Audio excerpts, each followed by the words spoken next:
And it's time for another matchup in the first round of the AF Lager Championship. Let's have a look at the table. So here we've got the second half of the table, and if you remember, we've got the first two slots already filled in. The Madri took the first slot, beating the Bavaria, and the Klausthaler Dryhaupt beat the Estrella Galicia to book the second spot in the second round. We've got some other ones coming up now. If you have a little look down that table, that's how the second round is looking after a couple of little adjustments. Got like Budweiser versus Bitburger, Heineken versus Estrella, Perlenbacher versus Staropramen, and then we've got Lost AF and the Sahi with buys. But we're not talking about those today. We're talking about the two beers that are going to be up against each other in this first round matchup. First of all, on my left, we have got the Kronenbourg 0.0% against the Peroni 0.0%. So both 0.0%, 330ml bottle, 330ml can. I can't remember how much the Kronenbourg was. I think it was about 6 cans for about £5 something. But it might have been about 6 cans for a fiver, so that's not bad, less than £1 a can. The Peroni was 4 bottles for £5.50, so significantly more expensive for the Peroni there. It wasn't on special offer, the Peroni or anything though. It was just that's how much it is, full price. So let's have a see. Let's, as we always do, look at the sugar content of these beers. So let's have a look at the Kronenbourg first of all. So having a look at that, 0 grams of sugar. So no sugar in this at all, which is interesting when some of them have loads. And can we find the sugar content on the Peroni? So let's see. Oh yeah, we can. There it is. It's 0.8 grams of sugar in the Peroni. So Peroni's got 0.8 grams of sugar. The Kronenbourg has got 0 grams. Well, the Peroni's got 2.4 grams, hasn't it? Because it's per 100 ml. So about 2.5 grams of sugar in this. No sugar in that.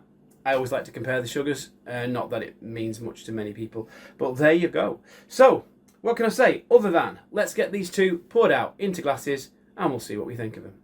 Okay, beers poured. Brewdog on the right. Dare on the left. Let's tell you which one's which. So this is which one is which. Okay, that was which one was which. Now this one is losing its head incredibly quickly. I've had to re-agitate it once already and it's still lost it off. This one has retained it since it was poured very well indeed. Let's have a little look at the colours of these beers. So that one's got more amber in it than that one. I'm getting a bit of a skunky waft coming from one of these two beers. Is that going to give me any indication as to what they are? I don't know. They are very similar colours. Both pale straw. This one's got a little bit more amber in it than this one. Both crystal clear. As I say, better head retention on this one than this one. But I don't know which is which at the moment. Let's get a nose on the Brewdog. So it's smelling...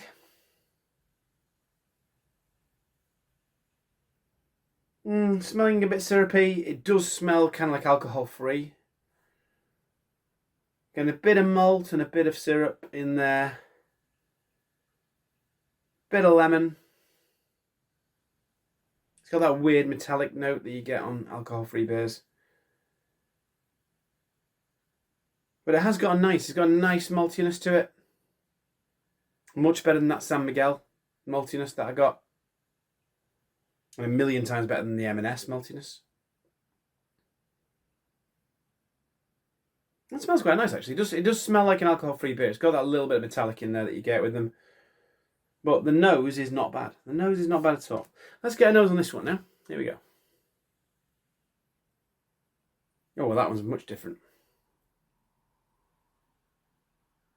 So that one's got kind of like a bit of rubber on the nose, which is strange. We're getting a little bit of sort of fruit as well in that one, almost like your sweaty mango. I'm not sure if I'm liking the smell of that one at all. That's weird. I'm getting a big smell of rubber, but not in a good way. Kind of like burning rubber. A bit of sweaty mango.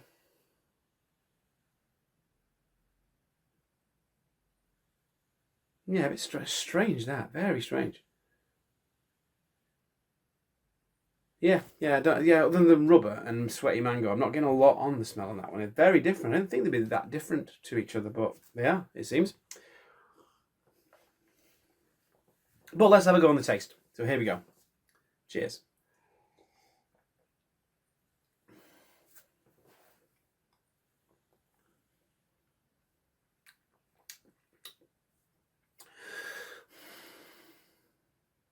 So a nice bit of dryness towards the end there. Teeny bit of an aftertaste. But it's got a very generic alcohol-free lager taste to it. Unfortunately.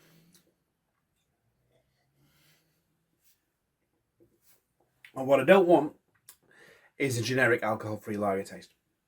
Because there's loads you get that with. This is just another example.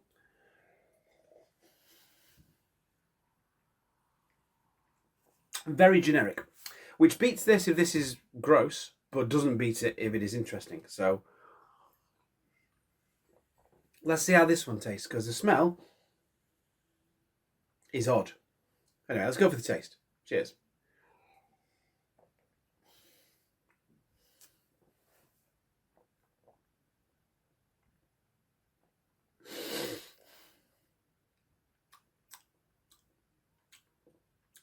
So that's much drier. I am getting a bit of pale ale kind of taste in it.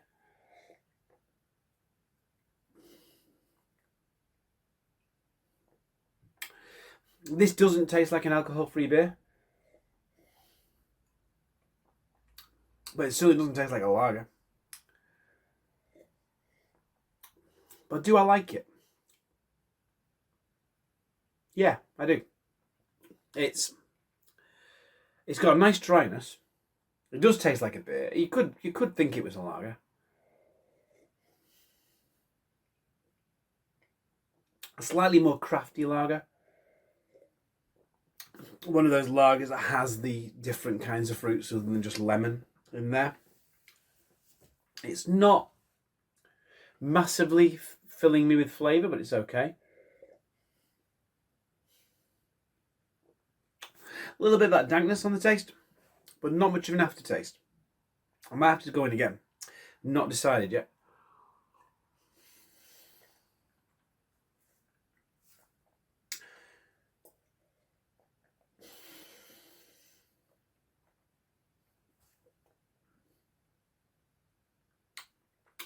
Oh, that tastes of something. It's got a nice bit of bitterness towards the end. But there's something in the flavour there that I really didn't like. Something really synthetic.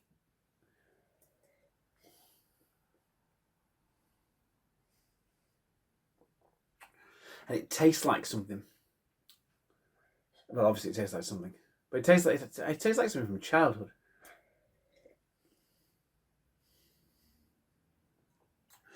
Almost like some really naff dessert or sweet or something that you have as a child, maybe.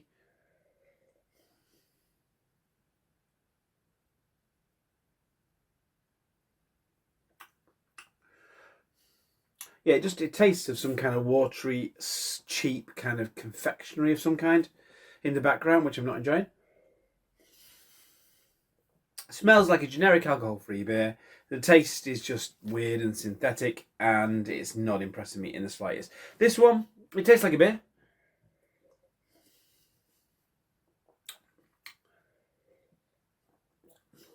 It's got a bit of dank fruitiness to it. It's not great, but it's interesting. And that's boring. Interesting, boring. Interesting beats boring. And that's it. What am I guessing? I have no idea. I'm going to guess that's the Kronenbourg, just because it's not as sweet. And I'm going to guess that's the Peroni.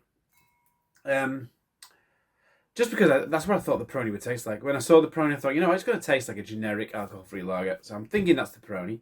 I'm thinking that's the Kronenbourg. But I'm happy either way. So, let's find out which one was which. And I will be right back. And I'm back. And yes, that was the right way around. We had the Kronenbourg on that side. And we had the Peroni on that side. Let's just double check.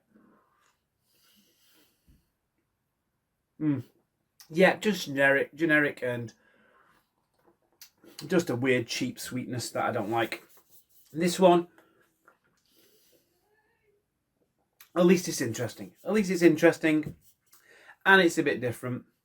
Some other people might disagree. They might think the Peroni's better. I mean, there's nothing wrong with the Peroni. Don't get me wrong. It's not bad. I will drink the other bottles of this. It's absolutely fine. It's crisp. It's refreshing. The sweetness is quite nice. And if you're not fishing around for the flavours, you don't really taste that cheap kind of whatever it is in the flavour. It just tastes like a slightly sweet alcohol-free lager, which is fine. There's nothing wrong with that. But the Kronenbourg was a little bit better. A little bit better. Not great, but a little bit better. So there we go, the Kronenbourg. What can I say? Done. Yeah, it's not bad, that, actually. Not bad. It is a bit different, and that's really what we're looking for with some of these things here. Done. Till next time, have a good one.